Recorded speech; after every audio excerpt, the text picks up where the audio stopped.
Hey guys, it's me Danny, and today we're going to be continuing off from our video from yesterday, talking about the most dreaded, hated cards that we have in Yu-Gi-Oh!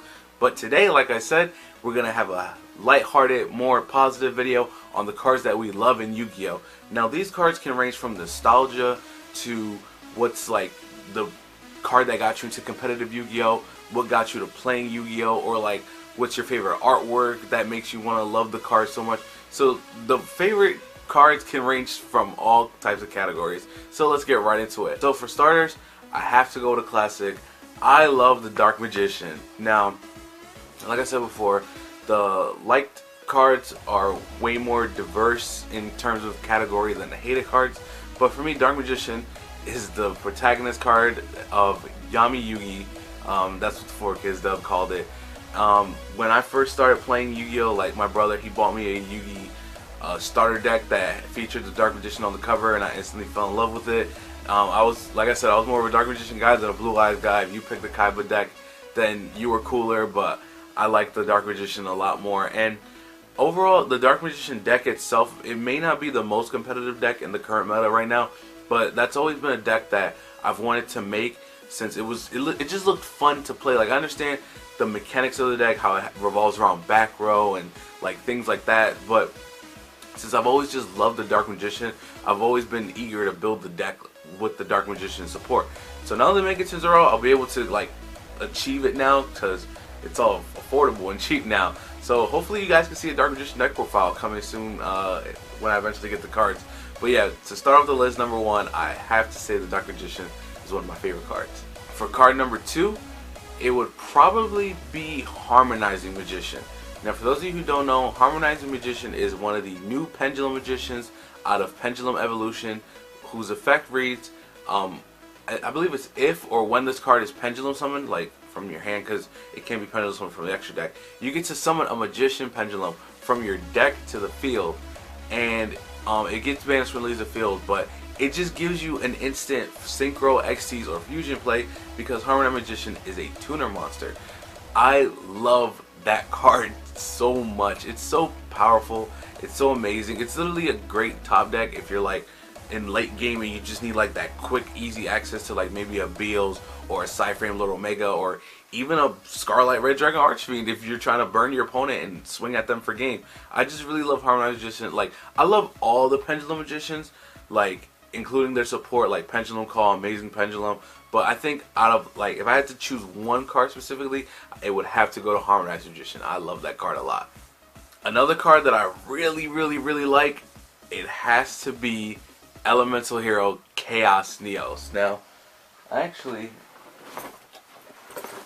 quick intermission right here. Let me go into my bag, pull out my book. Let me see. Yep, right here. I don't know how this is going to pick up on the camera, but I actually have a mint first edition Chaos Neos from Gladiator's Assault, is it? Yeah, Gladiator's Assault. Unfortunately, it's not the Ghost Rare misprint where it says Rainbow Dragon instead of Chaos Neos, but this card's artwork is so ridiculous. Like, I also like the fact that it has 3,000 attack and 2,100 defense, so it has like the Blue Eyes stats, but it's not Blue Eyes. But yo, this card, I just love it. Like, the artwork is just phenomenal for it, and I'm happy that I have it secret rare and not like the shitty super rare from the Legendary Collection. Like, yeah, but yeah, Chaos Neos is solely for artwork, like just literally solely for artwork. That card, like ever since I've seen it on the anime in Yu-Gi-Oh! GX, I was like, I have to have that card. Then when it first released, I didn't know like what pack it came out of, so I've been chasing this card forever, and then I finally found a secret rare one, and I was just like, yeah, this is pretty dope. Like, I need to keep this for my collection. So yeah, Elemental Hero Chaos Neo is definitely a card that I love. For the fourth card that I like, I love to death Magispector Unicorn Kirin. Now, don't get me wrong, I do agree that Magispector Unicorn Kirin was very unfair. The fact that you couldn't target it, couldn't destroy it, the only way over it, you had to kaiju it, you had to solemn strike it if it was pendulum summon, or solemn warning it if it was potentially normal summon, or even Floodgate Trap Hole if people were running that when Kieran was running around. But well, not the first time Kieran was around, but like when it became relevant, when Dark Illusions came out, or Book of Eclipse, that too. But yo, Kieran, my God, Kieran, like this rare has won me so many games. Like I'm really sad that this card is banned, because I used to play Magispector Metafo. Like I used to play Magispector Metafo Zoo like with 60 cards. Like that deck will forever be like one of my top favorite decks. Like we could do, like, that'll be a video for another day, but we're talking about favorite cards right now. Kieran. I love Kieran to death. I miss it every day. I look at it in my book because it got hit on the ban list. I don't know if you guys know, but I actually did a video. I'll probably link it, or I'll just tell you guys what the title of it. It was on my channel, my original channel, Daniel San from Overgrind. It's called Kieran Fanboy Loses Mind Over New Ban List. And I literally just like lose all my shit, like I was so sad that Kieran got hit, because I love this so much. Like Kieran was literally like a near indestructible interruption. It was a 2000 beater. It had 6 stars, and that was relevant when I was running Pendulum Magicians, when their first line of support came out. Like, I just love Kieran. That's all I gotta say. Like, Kieran definitely is in my top 5 favorite cards. And last but not least, my last favorite card in all of Yu-Gi-Oh! Has to be Dante, Traveler of the Burning Abyss. Now, I'm not gonna say I was a part of Duelist Alliance format, because I definitely wasn't. I was trying to get into it, but it was just so expensive. Like some people think Yu-Gi-Oh! Is expensive now. They need to be around when that format was a thing. Like, I wanted to play BA because they just looked so cool, and I was like a Devil May Cry fan at the time. Not to say I'm not a Devil May Cry fan now, but it's just I don't really play video games like that anymore.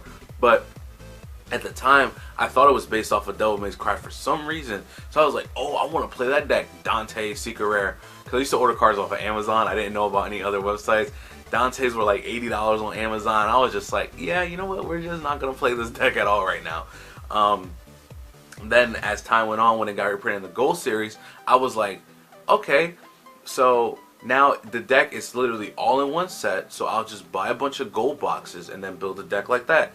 And then literally pure Burning Abyss, I think with a hint of Kaijus, I'm not sure. I think I sided the Kaijus, but I just ran like straight raw pure Burning Abyss, and I got my first regional invite, or top, I don't know, the two terms always differentiate when I discuss this with people, so I'll just put like top/invite.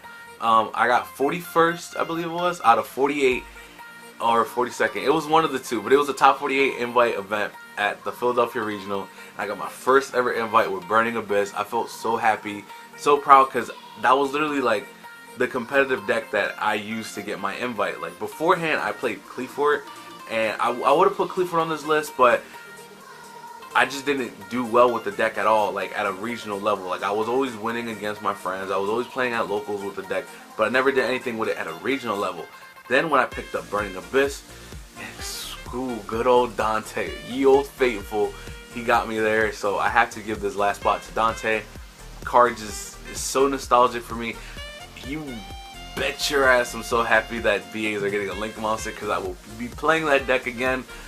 Oh my goodness. I even picked up everything like just recently from a friend. Like I even got some PK cards from it too. So it's like I'm ready for that deck to come back. But yeah, I didn't play PK Fire. It was too expensive. Like you'll come to realize over time, like I've been a really budgety player for a while now. Like only now recently I've not been a budget player because I have a job now. But I need to find another job because part-time jobs are kind of ass. So like I said, Burning Abyss, well, Dante, Traveler of the Burning Abyss, definitely one of my top 5 favorite cards, because it just got me there. It got me my first invite, and then after that, it just all went uphill from there. So, yeah. I like making this video. I can't wait to do like a top 5 favorite decks. I'll probably do that Monday. I'll work on that Monday, top 5 favorite decks. So, thank you guys for watching. Let me know in the comments down below, what are your favorite cards? Like, even tell me like what got you in the game, what got you like your first invite, or what got you into the competitive scene. Like, let me know what you love about like your favorite Yu-Gi-Oh cards. Like, just let me know in the comments down below. I seen a couple comments in the other video of the top hated cards. So if you got some hated cards that you want to let out, be sure to go check the other video out and leave them in the comments down below. But in this video, just happy thoughts, just happy cards, happy comments. This is a happy Friday, guys. This is Danny signing out, and I will see you guys Monday. Peace.